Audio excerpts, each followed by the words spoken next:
बाद एक बार फिर से आप सभी दर्शकों का अन्नदाता कार्यक्रम में स्वागत है।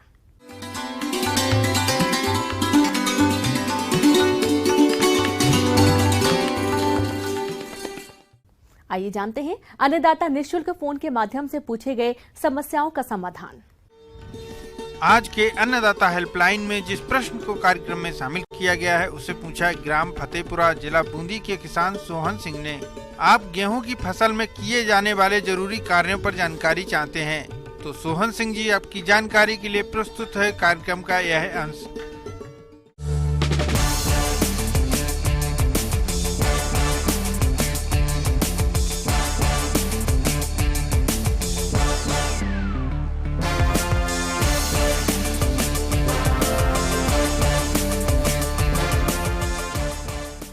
तो इसीलिए अभी फसल खेत में जो गेहूं है तो उसमें खरपतवार को कंट्रोल करना बहुत इम्पोर्टेंट होता है।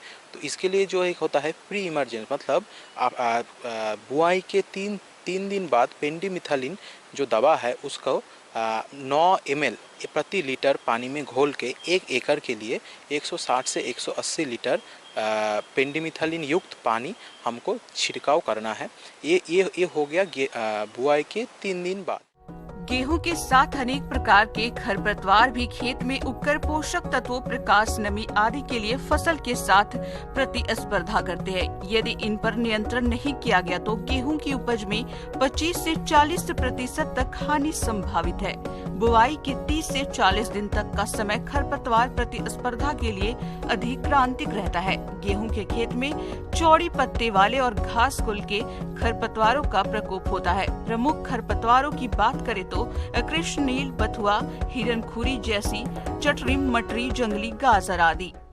और उसके बाद हम बोलते हैं पोस्ट इमरजेंस, मतलब जब खरपतवार निकल गया पोस्ट इमरजेंस, ये हम करेंगे मान लीजिए 30 से 40 दिन के अंदर में गेहूं की बुआई के बाद। उसमें क्या होता है, हम 2,4-D सॉल्ट यूज़ करेंगे। 1 से 1.5 kg AI active ingredient per hectare के हिसाब से हमको दवा को छिड़काना है। और जो है isoproturon 0.75 active ingredient per hectare, ये 2 दवाई छिड़काने से हमारा खरपतवार गेहूं में अच्छे से कंट्रोल होगा। हमारा जो वैज्ञानिक का सुझाव रहता है, जो नाइट्रोजन फर्टिलाइज़र है वो आधा बुआई के समय करे, और जो बाकी आधा जो नाइट्रोजन फर्टिलाइज़र है, जैसे 1 हेक्टेयर में 130 kg यूरिया, इसको हम 2 हिस्सों में बांट के हम एक अप्लाई करेंगे। जो जब शीर्ष जड़ निकलने के टाइम जब हम सिंचाई करेंगे उसके बाद आधा, मतलब मान लीजिए 65 kg यूरिया, और एक हमको फिर से छिड़काव करना है 65 kg यूरिया 40 से 50 दिन बुआई के बाद गेहूं में। और एक है, अगर ऐसा किसानों को अनुभव हो कि क्या खेत में नमी कम है और तापमान बढ़ रहा है उस महीने में, जनवरी के लास्ट में, फरवरी में, तो एक सिंचाई तब दे सकता है। उससे भी फसलों को बहुत अच्छा राहत मिलेगा। गेहूं का बुआई हो गया, जो शीर्ष जड़ निकलने का टाइम होता है वो होता है 21 दिन। गेहूं की बुआई के 21 दिन बाद शीर्ष जड़ निकलने का टाइम होता है, और वो है बहुत वाइटल या इम्पोर्टेंट टाइम होता है गेहूं की सिंचाई के लिए। अगर कोई भी किसानों को एक ही सिंचाई देना है तो यही टाइम है, गेहूं की बुआई के 21 दिन बाद जब शीर्ष जड़ निकलेगा उस टाइम सिंचाई करे।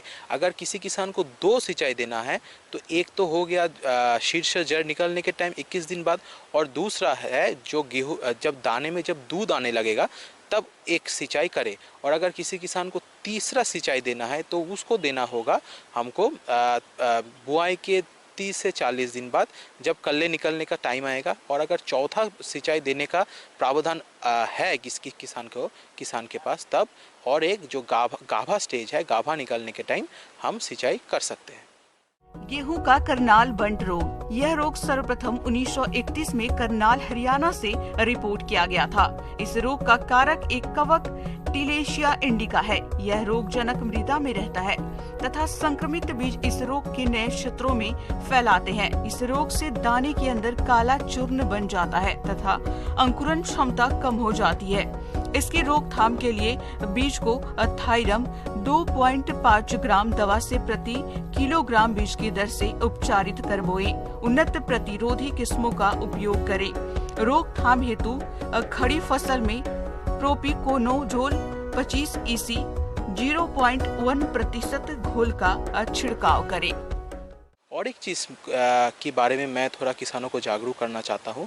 अभी क्या जो है जिंक एक हमारा एक बहुत तो इम्पॉर्टेंट एक पोषक तत्व है जिसका मतलब डेफिशिएंसी जिसका घाटती अभी दिखता जा रहा है। तो इसके लिए क्या है अभी तो एक प्रबंधन ऐसा है कि जुताई के बाद 1 हेक्टेयर में 25 किलोग्राम जिंक सल्फेट हम छिड़काव कर सकते हैं। और अभी जैसे खेत में गेहूं है तो उसके लिए अगर डेफिशिएंसी सिम्टम देखा जाता है तो उसमें हम लोग क्या कर सकते हैं, हम 0.5% जिंक सल्फेट का सॉल्यूशन उसमें क्या करेंगे 1.25 किलो चूना और 12.5 केजी यूरिया हम घोल के उसको हम छिड़काव करना है। तो इससे क्या होगा, जो जिंक डिफिशियंसी है उसका नियंत्रण हो सकता है।